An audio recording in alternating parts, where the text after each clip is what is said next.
So this is a few of Dad's favorite clothes. His hats, he always wore a hat. This is a shirt he had me embroidery one summer for him. I almost took up the whole summer, but it was fun, and I did it out of love. This is my dad's football jersey. He played for Centennial, the class of 1950. Just some t-shirts that I've made for him, and his hats, Bronco hats. Every time we went to Denver, we brought him a hat. And then, I think, I want to point that out real quick. I think Susan, Tim's wife, made that for him. His nephew Tim's wife. Kathy, I'm sorry. And next is, that's the flag he earned for his military service. He was in the Marines. He was a purser and a corporal on the Richard Bonham. And this is a painting that Luke painted for him. He kind of takes after his grandpa, or great-grandpa.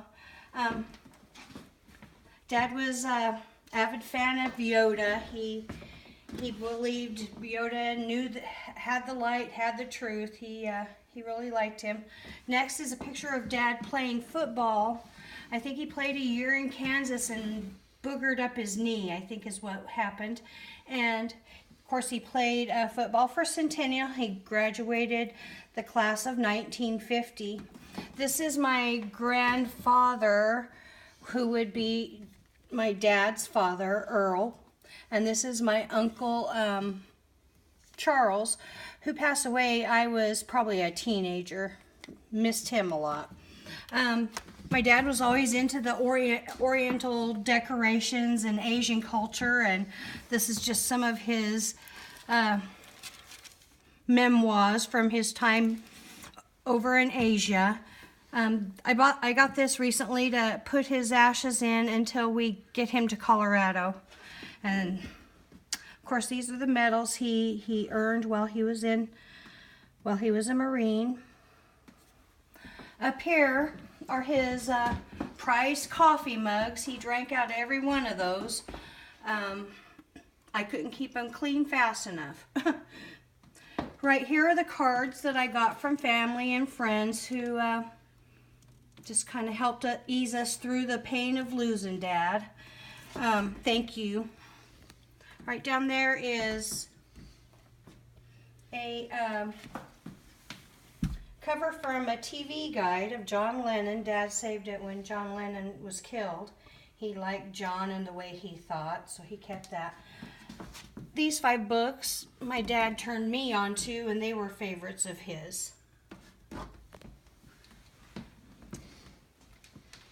This I did just out of pictures, a collage of Dad, his women, the grandkids, the grandchildren he loved, and the great-grandchildren, and we'll just kind of pan through that real quick. You probably recognize most people.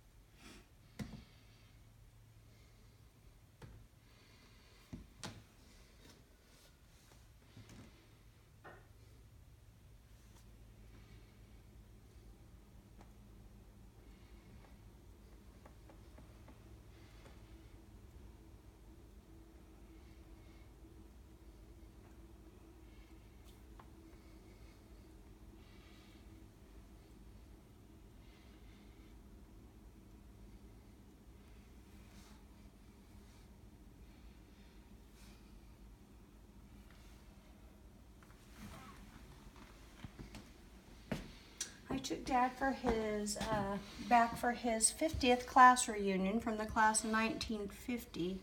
I think it was his 50th reunion. Not sure. Anyhow, he lived in Alabama with me, and we flew out to Colorado for his reunion from Centennial. Had a really good time. Here's a real picture of Steve and my dad. Sorry. And now we've got Jerry's first granddaughter, Annie, and her husband, Josh Curry. Wanted to mention that Josh is a registered officiate, registered pastor. So him and Annie said the Lord's Prayer over Dad's body before he was disconnected. So just wanted to let y'all know. Dad was an avid photographer, and this is one he took of me. Below that is just, I'm thinking it might have been his senior picture. He's quite handsome.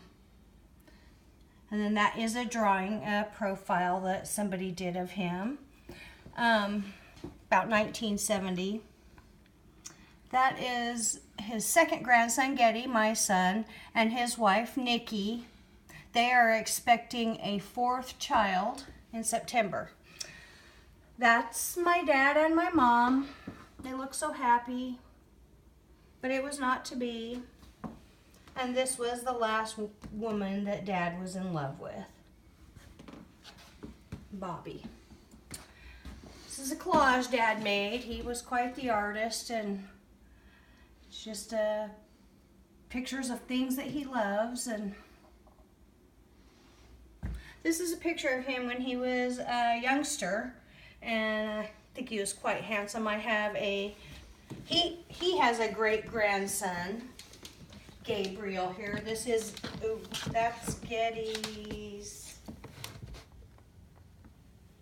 that is Getty's youngest right now, and I think he looks a lot like Dad. All right, the next to him is Raziel. His brother Raziel. He's the middle son of Getty, and then the oldest is Sebastian. So those are three of his great-grandsons, Dad's great-grandsons. And then here's the other three. These are Annie's children. The oldest is Luke. Next to him is Levi, and he's holding Lorelei. And then, let's see if we move on up here. These are pictures of Dad with his first great-grandson, Annie's. And then this is Getty's first son, Sebastian. And there's another one with Dad. Here are some wedding pictures that Dad put in a penny in my shoe. And then we took a carriage ride to the horse-covered carriage to the church. And then that's Grandma Ruby. We all know her. That's my dad's mom. Moving on to the youngest daughter of Grandma Ruby and Grandpa Earl is Aunt Donna. And that's her husband, Buzz, who recently passed away.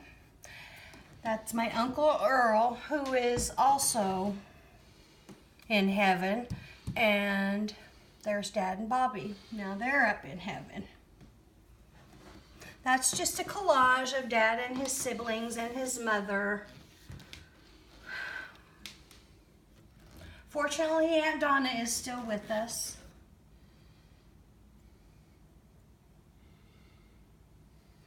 Now next we're going to move on to some of Dad's art, some of the things he did. He painted that and has given it to Annie, and I just love the detail and the softness of it and the vibrant colors. Then here's another colorful painting he did. This is a still life he did while in school at SCSC, I guess it would have been, Southern Colorado State College in Pueblo. And then this is a painting he did. He did it for me. Kind of a unique technique. I have always loved it. And then next to that is a unfinished painting, so I kind of call this his unfinished art gallery. Didn't like the cigarettes in that painting, but they're almost invisible. You could paint them out probably. This is some of my dad's art that he collected. This is sharp, and I don't know really what that means. I think it's kind of dark, but then this is Dad's favorite saying. He always had this posted somewhere in a home. Desiderata. And then above that long abstract there. Dad did that. And then this was one of his paintings that he acquired. And Annie and I put them together. If you'll notice the red flowers in the window and the red in that. And then the blues and the greens are so similar. And then you have the brighter yellow color up in the corner in both pictures. They're well paired. Dad was always into Asian culture and Asian art, and this is just some of his collection. Some of it I've purchased for him through the years, and some of it Annie has contributed. She made this for him, hand painted it. He was very proud of that. And then we just kind of threw together, oh yes, you know, Dad's religious beliefs were a little unusual and not, you know, not everybody's beliefs were similar, and they disagreed a lot. I know him and his mom disagreed, and it was terrible. So, but I think he just wanted, you know, live by the golden rule, and that's what's important. This is just some other stuff that we've collected and just kind of threw together in tribute of him. This item I bought him when I was very, very young, and I lived with my mom in Illinois, and I sent that to him for Christmas. It's kind of hard to believe he still has it. And then I have just one last, I think Kathy, Tim's wife, let's see, that would be the oldest grandson of Uncle Earl. I think Kathy made this also. Pretty sure. I love it. It's gorgeous, and I love this pottery. Dad did this painting, and I've just always had it in my kitchen forever and ever, and it's quite soft and beautiful, and we love the blues. So anyhow, that concludes our pictures. I didn't do anything the day of the funeral because it was very hectic with the grandkids, but just know that Dad was loved, and we'll all miss him very much, and thank you for your support. Bye.